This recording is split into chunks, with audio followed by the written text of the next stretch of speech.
tātou sa ninga le mea fiafi, o la o whai tau ina se mau mera fionga le tu mua ai. O mera fionga le tu awa o ia na whetara iani, o na iai lava lea, o ia na tulei mai lana fionga, o na tu mai lava lea. Whalea nga ina i ova tau purpulenga anu ese, whai waleina e ia ma whauwhonga o tangata. E tu le pule a i ova, e oko le whawawau, o ma whauwhonga lona whina ngalo e a le tu. Amu ia le nuu a tua ia i ova, o le nuu a whiwhilia e ia e whai mona. Amu ia le nuu ua tua ia i ova. Whiwhilia e ia. Tu iai no kalesia, amu ia se kalesia tua ia i ova. O le kalesia o whiwhilia e ia. Ai atu tono le aina. E a tangata tato tasi tu iai lo sofa. Amu ia le tangata ua tua ia i ova. Pa mea le pule i ova e a le tua e a le tua. Le aise se mawhai le Yesui o le whina ngano o le atua. Ai wha amu ia le tua i le tangata, i le nuu le kalesia le atunu, le atua ia i ova. Vi ia le tua i lona anofa mona lei, le lea fiafi. Ua whai uina tiute na whaiva sa whangai malana whanau. Ni ngā te lea no whawhelo ai atua i lea. I le tātou te tai au hao pasta ui papu ma le whaitua i atiana. Te tai au hao le tātou ngā ina. Whamalo tau. No whaletua sana fua i malo se tino e a le tu whale ngana. O wā le te ino se tātou ngā ina. Whawhelo e atua i fui lea i sunga te tai mtana ruanga fia se tātou ngā ruanga au hao. O whaitua. Whapena o whainga ruanga tutofi e le tua. I se mea no tātou ngāru e mai ai. Ngā te lea le o whainga ruanga. Ia whapea whai o na whawhera i atu i e mautofi te tono le tātou ngā ruanga o hao. Mā matutua, malaiti ngā matutua, e turi vaina se tātou ngā ruanga. Whapea le malu whamate fia. Ngā te lea o na iara mana i whanau. Ia nofa le tua i eia na whamania. Mese na whawhera i atu i nisi o mwhai na mongo le rea wanoa tātou te whanonga mongo i lana whionga. Pea ao le taimi le a whola i nai. Whawhera i atu o tō suafa manu ma loro tātou li whaola i Jesu Keriso. O ia lea le presiteno i nei i kalesia. Nei tūrā le a usi whawhonga. Le a ni nisi ki wingo le tua.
tau sa ia te talo.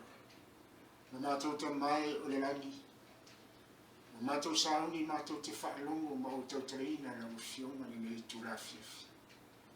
O le la uwhionga pa ia whamolmole ma futa mai. Tai te urua mai mātou. Malamalama lo mātou whaafonga e ala tau tala. Na ia manino la upu.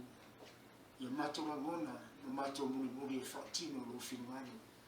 A mātou tofu maua la wanoa. Tasi mai whamolmole. Na mataina. Le sauninga si iau no whaiwina. I lo la waswafa Yesu. Amen.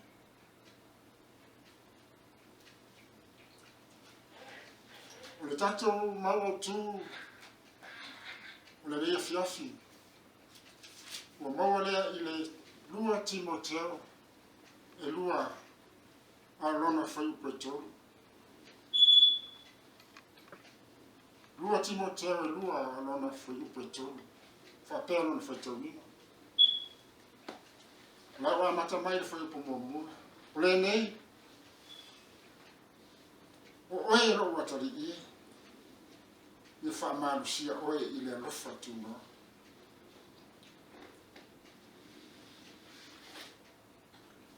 O loko ia te viso Yesu. O mea fwoi ue whanongongo mai ai a tau. I mori mau i tō tele. I etu ina atu ai i tangata wha maoni o e uma whaia na o ina atu nisi. Tato mau tū le le fiafi, whai upa tolu. O le nei, ia e ono sai i me e tinga ai. Whapei o si tangata tau e lei. Ai Yesu ke risa. Le maulea la maua mai le tato o tū le nei tū la fiafi. Whapea tato o tū ono sai i me e tinga ai. Ono sai i me e tinga ai. Ma mene le Filipi le lua lona upe lua. Whapea lona whaitawina. Ai o inga l'apostolo Paulo le kalesia Filipi. I nā wha ato ato mai ia. E o tau lo oli oli. Ina ia ngā tasi. O tau manatu. Ina ia iate o tau le alofa whatasi. Ma le loto ngā tasi. Ma le manatu i le mea tasi. Upu ia l'apostolo o Paulo. Ma ia whai atu ai. Ma lapata ina ai. Whai mailo na whai tawina whai upo mamua. O le tusi lana lea. O le nei. A whai ai si wha mawhana i a Keriso. A whai ai se wha matana loto i le alofa. Ai se mafuta whatas. Male angana pa ia. A whai ai se alofa muti vani. Ma se loto alofa. Whai mailo leo whai upu le lua. I nā wha ato mai ia o tau lo fia. Po lo oli. Ina ia ngā tasi. O tau manatu. Ia iate o tau le lofa whatas. Ma le loto ngā tasi. Ma le manatu i le metas. O le whanau le apostolo i tangata o lo i te tonu le kalesia le. Wha ato mai ia o tau lo oli. Pe a whai. O iaisa wha mai a Keriso. Pe a whai o iaisa wha matala loto i le alofa. Pe a whai o iaisa alofa muti vale te tonu ia te o tau. Ma se loto alofa. Ne tio a feta la Yesu. Le Ioane tonu wan whai upo si fulu ma le ono. A wā ua whaapea lava. O nā alofa mai o le tua le lalo mai. O ia au mai ailo nā tari pene to tasi. Ina ia le whano se tasi e whaatua tua ia te ia. A ia maua e ia le ola e whaawau. Le mafu angale na aio ia. l'apostolo Paulo le Galatia i Filipi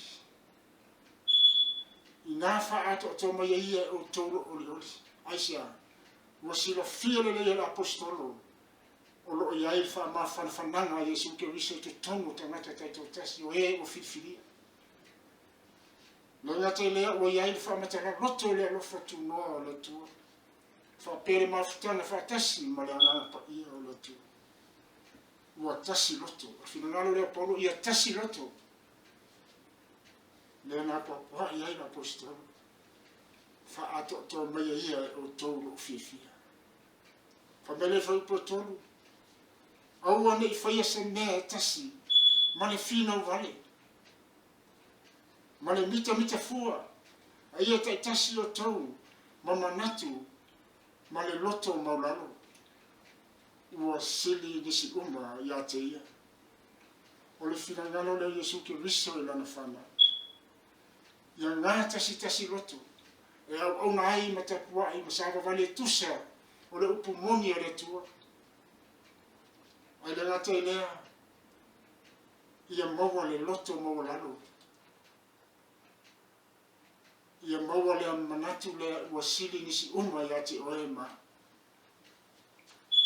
Ma whafonga le afiafi. O kalesia le tua po nisi, ia maua mai ni whasala uma.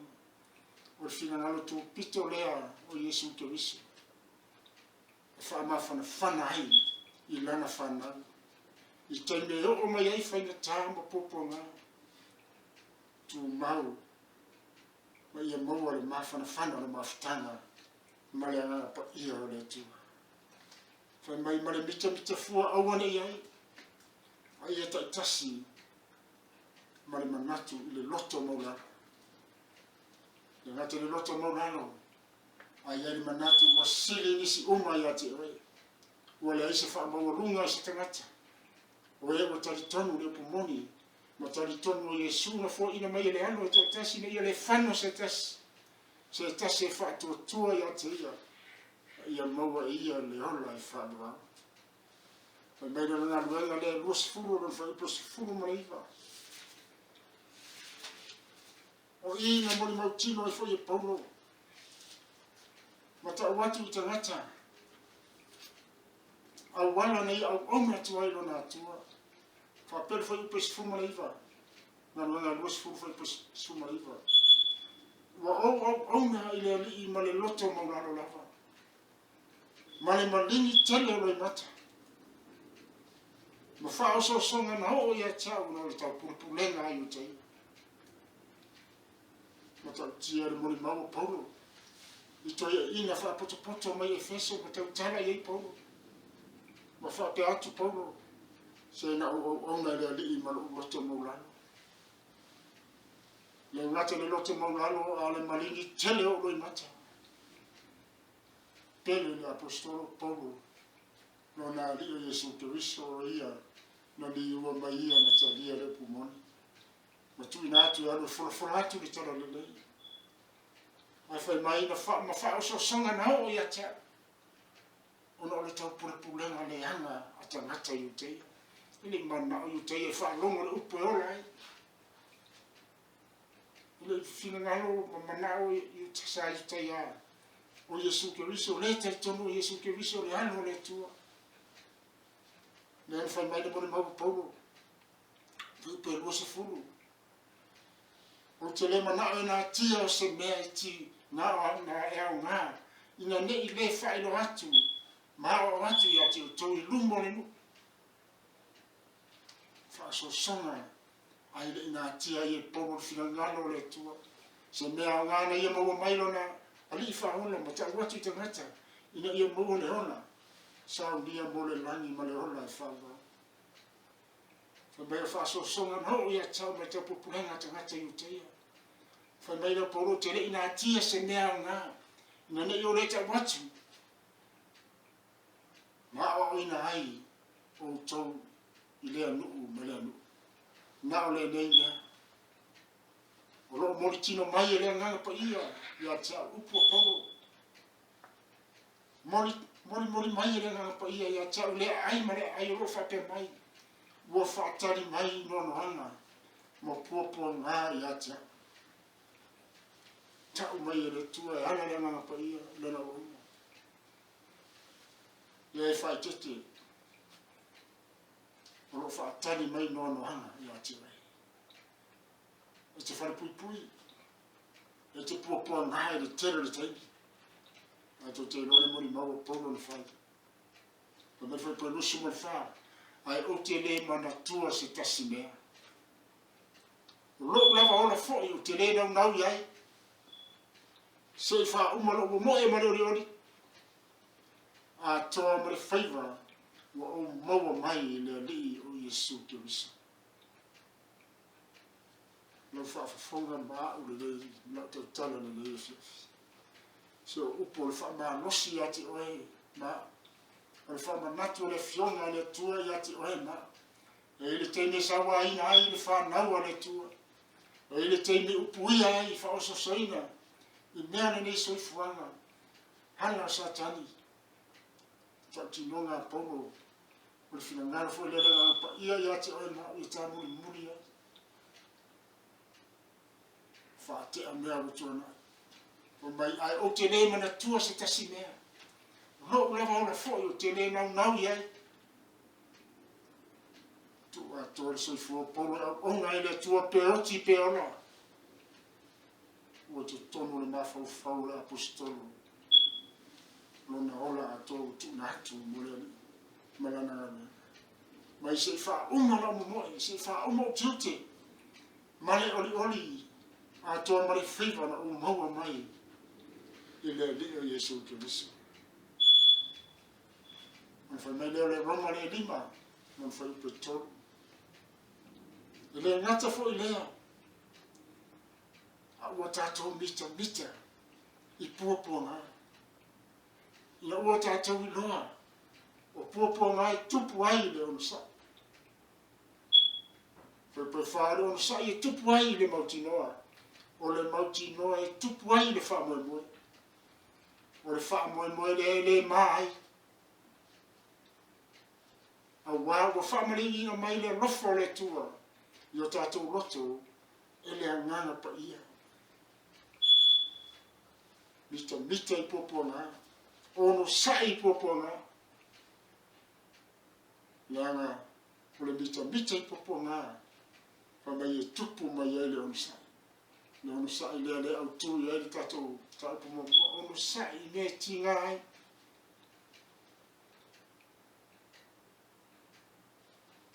O le ono sa i tupu mai e le mauti noa.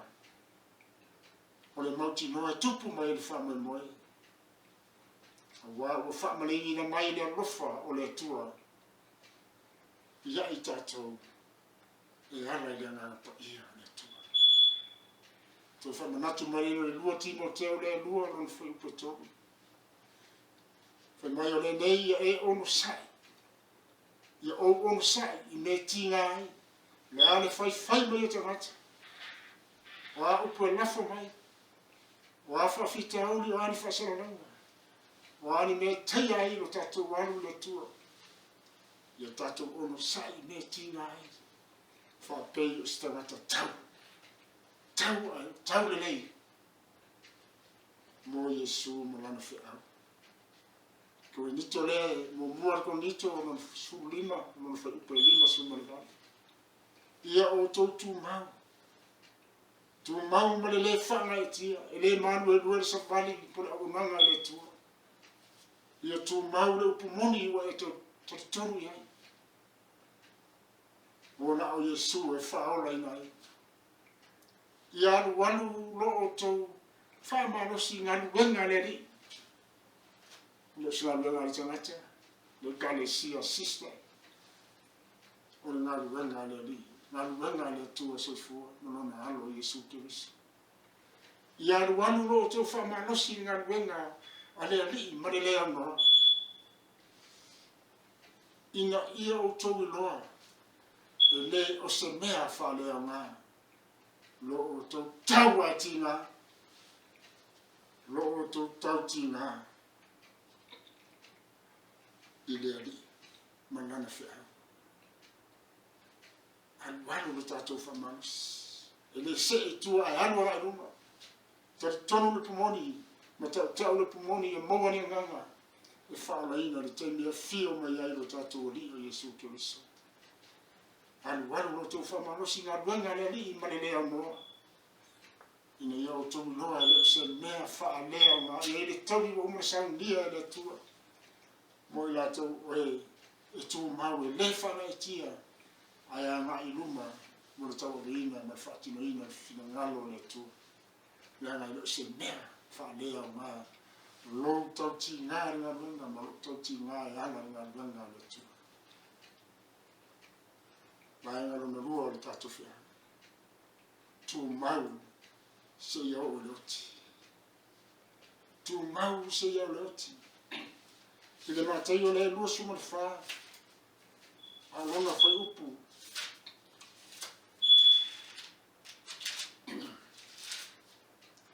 Lona whai upu e iwa. Lona whai upu e fitu. Whetara ia Yesu. O tātou lata I taimi o le iunga. Me ngata anga le lalolani. Whamai e si atu le taua le tasinu u le tasinu. Ma le tasi malo no o mai ai leo le onge. Na ngata le onge. A whai mai I o mai o whamai. Ma fui. I le mea ma le mea. O mea uma. O le ngata anga. O le amatanga lea o puapua. Nā tō tu nā tu lea o tau.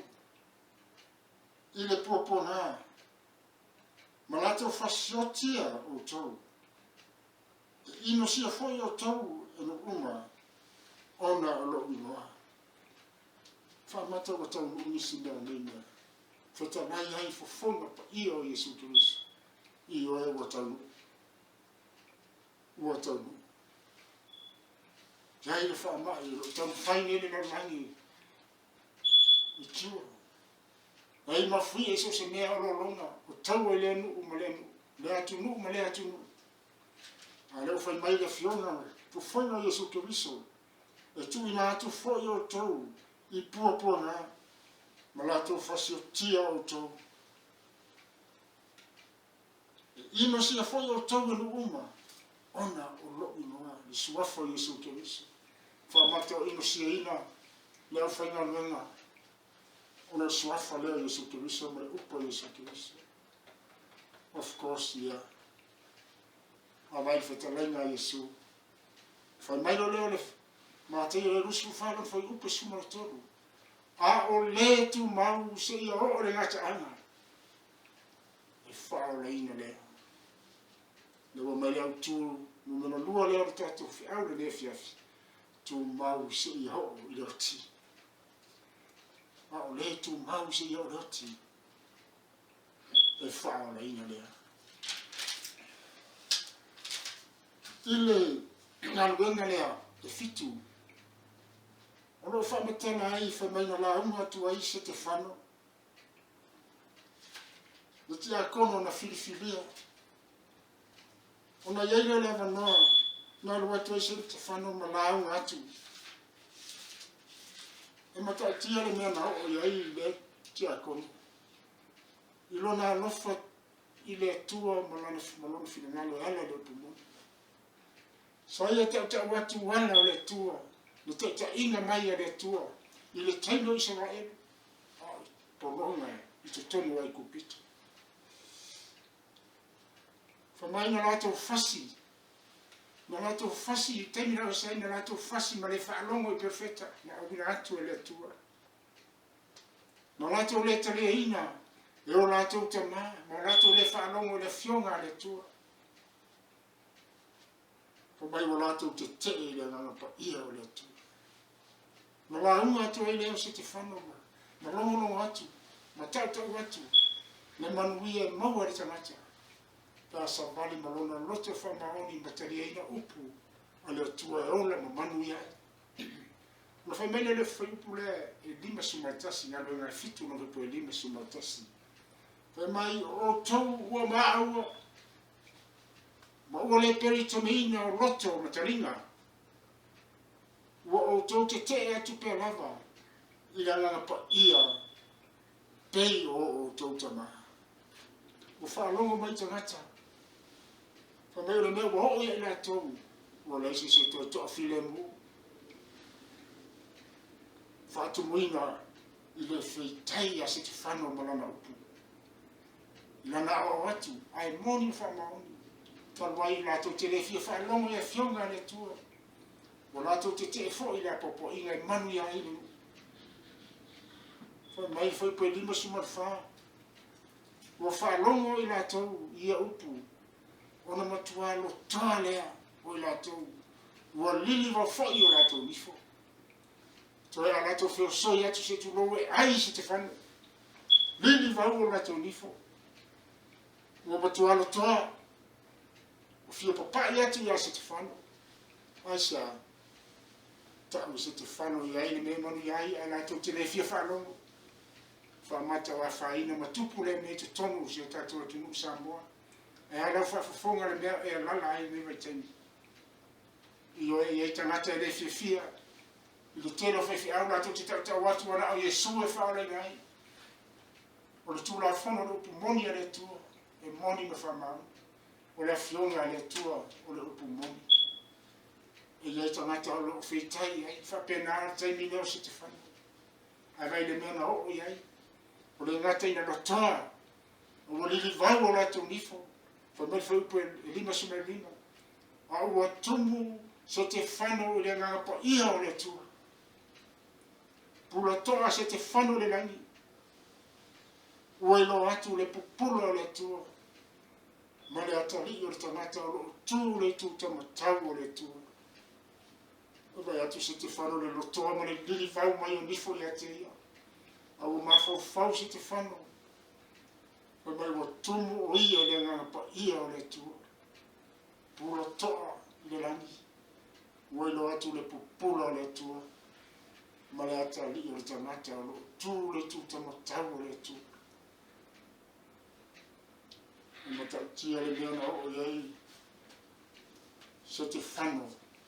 O wa ua whaatumuina o ia le ngangapa ia o le tua. Ai atu lunga le langi. Pula toa le langi. Tu natu atoa luna loto i luna atua. Po wapopo ngā wa whangata la le itangia o le suafa Yesu Kiristo.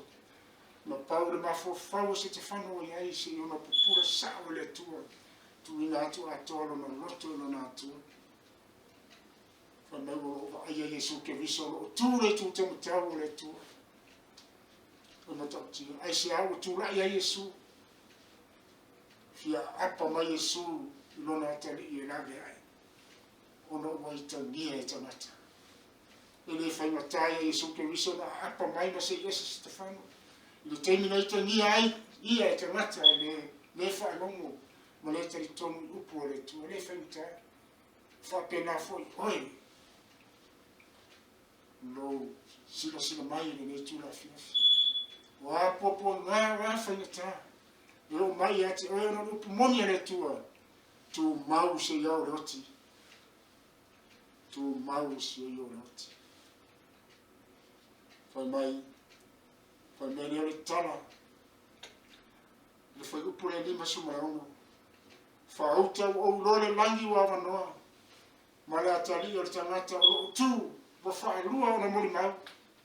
Se te whano i le tu rai o Yesu Kiristo. Pero fai atu te mo fane o fia apa mai Yesu Kiristo e lave ai.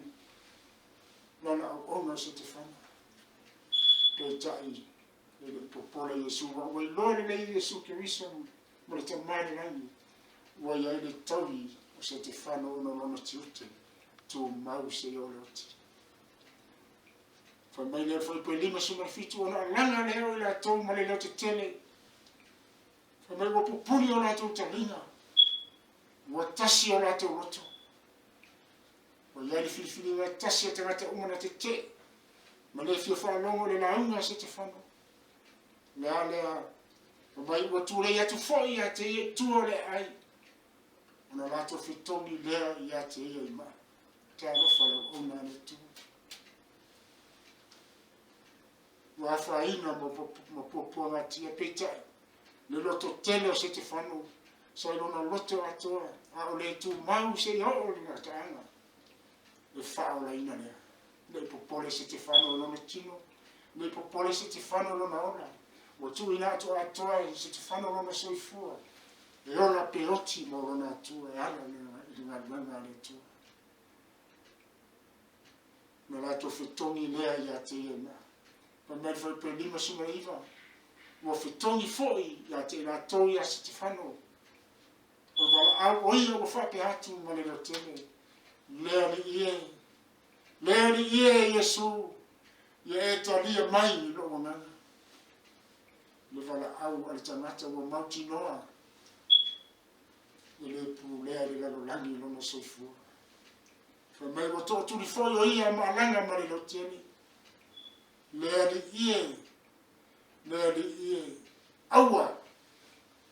aua e te tu na atu le yang sala ya te la tu na le winga ina na le winga ia upu na pa o mai fofonga le o na le tu aua te tu na atu le yang sala ya te la tu mo fa mangalo o ya le loto fa mangalo Stefano ya ila tu o ya na nga ina o la tu e na fitongi ya te ye ma o tu lata na fa winga le soifua Stefano le auti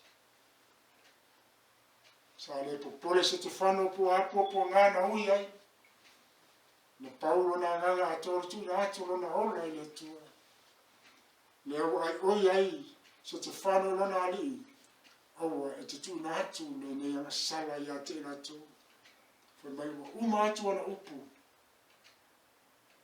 ona moe ai le oia fa mai na tu mulmule tatu fi au ne fi tu mau se yo le ngataanga pe tu mau se yo le ati no fa fonga le afiafi na lo tonu o Yesu Kristo o yo le ala lo pumoni ma le ola tu mau ai se yo ma le ati ola moleri oti moleri e mai wo uma atu upo Stefano ona moe ai le oia a ta le moe ele te to fo fangwai o lore le tu stela o moe Stefano o fa ta le te me fio mai ai lona ali o Yesu Kristo malanga ina ila to o oti o ile ri fa pe foi o eto toi a ma futa ma le mai Yesu Kristo le te me fio mai ai le fa ola le ngate na langa ina ila to o moe tu mau ai ave ina fa tasi ma la to e ola no ia la to ma futa fa tasi mai le lani ma le ola e fa ma o fa na no le na no fa fonga le fa fonga le nei tu la fiafi tato ono sai ne tinga e ara fi au ma na lenga le tu no ia tato tu mau ma le fa na e tia se o ma le oti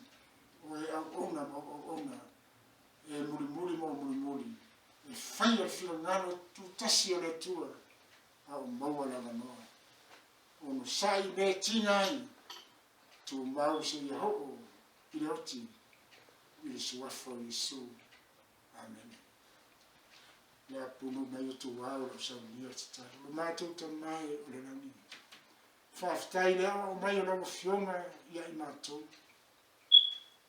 ne ia mātou ono sai i taimi o popo ngai o mai awa oe o lo iai le ona i ta latu o le dei soifanga lo mātou iai i ta latu le oti o lo iai le langi ma le nuu uma le saunia mo lau whanau uma no e whiwhiri o le lau fio le lato whafonga whalau tele lau upu e ngā pēna ai ala tau tana saunia i mātou tana o toi whamanatu e lau fionga e moni o lo iai le langi o mele saunia mo le atou we onu sai poponga ma tu mau au ona i ati o ia o maua la manoa ai i o mai oti whamanuia latu whafonga whamangalo la o ona i le ato tōna whamatarina la upu whamanuia no lava suafa Yesu amen